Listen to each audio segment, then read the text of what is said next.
지금 지난해부터 경제 뉴스에서 가장 많이 달궈졌고 핵심 키워드가 인플레이션이라고 보는데, 이런 인플레이션에 대한 장기화 우려들 뭐 여러 보도를 통해서 나오고 있는데, 뭐 그런 내용들이 가능성이 좀 열려 있다라고 보시는 거죠? 어쨌든 이 금리 부분인데, 이 금리는 어쨌든 미국을 저희가 볼 수밖에 없잖아요. 근데 최근에 연준에서 레이얼 브레너드 부의장 이런 얘기를 했어요. 그러니까 시카고 연설에서 인플레이션 둔화 신호가 나타났음에도 금리는 높은 수준을 유지할 필요가 있다, 이렇게 얘기를 했거든요. 한마디로 금리는 계속 높게 책정할 것이다, 이렇게 하면서 인플레이션이 아직도 불안하다, 어쨌든 인플레이션의 가능성이 계속 있다는 신호를 내고 있고, 이창용 한국은행 총재도 어쨌든 이 추가 인상을 추가 인상하고 나서 기자간담회에서 물가가 정책 목표상 수렴해 가서 확실하기 전까지는 금리 인하 논의는 바람직하지 않다면서 연내 금리 인하 논의는 아직 시기상조다, 이렇게 밝히는 걸 보면은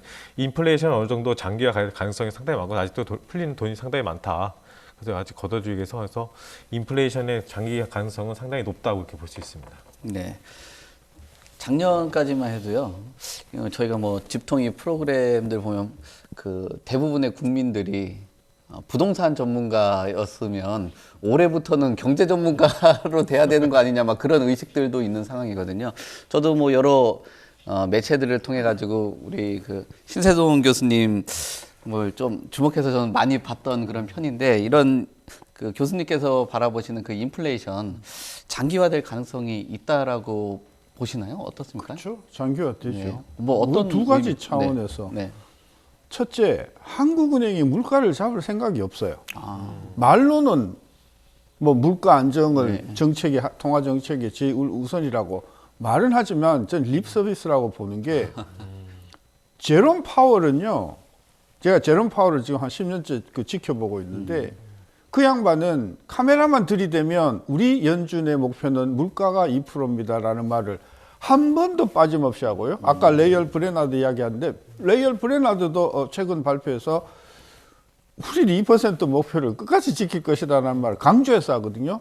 저는 우리 하는 총재께서 물가 목표가 2%라는 말을 한 적이 딱 2번 정도밖에 없습니다. 그냥 물가 안정이라고만 하지 물가를 2%로 잡겠다는 거를 분명히 하시질 않아요. 수치를 정확하게 언급을 안 했다는 안 해요, 거죠? 안 해요. 그러니까 한국은행이 물론 그 하는 법상으로는 정부와 협의해서 물가 상승 목표를 2%로 설정한다 하고 끝.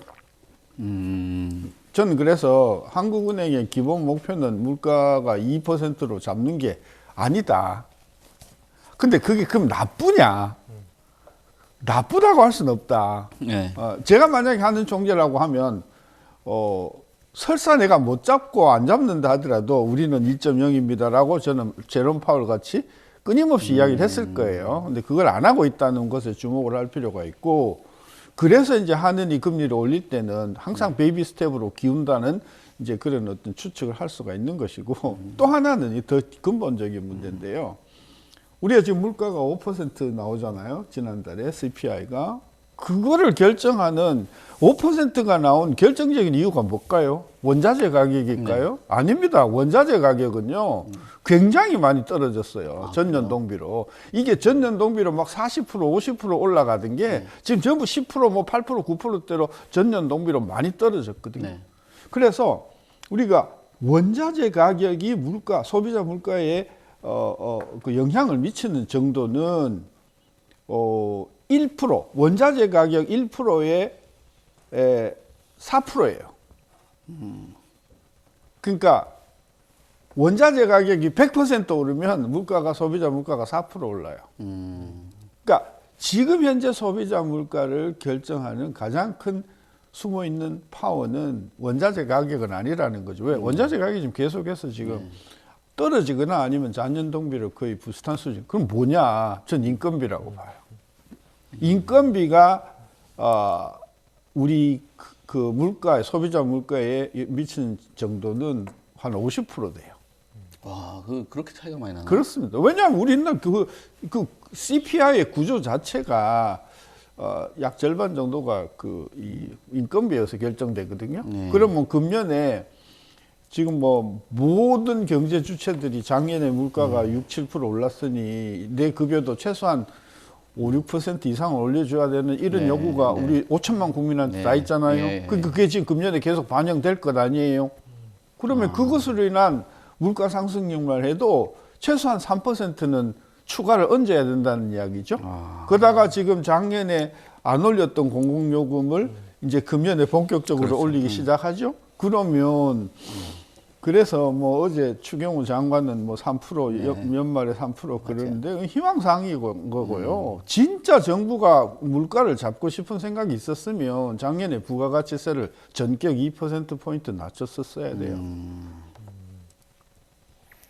그 핵심은 결국 원자재 우리가 모두 맨날 그 언론에서 보는 원자재라고 하는데 숨어 있는 거는 인건비. 그리고 이런 인플레이션이 장기화되면은 또 요구하는 그런 인건비 상승이 그렇죠. 우려가 된다. 그게 무서운 우리 경제학에서 뭐하냐 인건비와 인플레이션의 순환적인 악순환 이게 지금 미국도 그걸 지금 걱정하는 거거든요.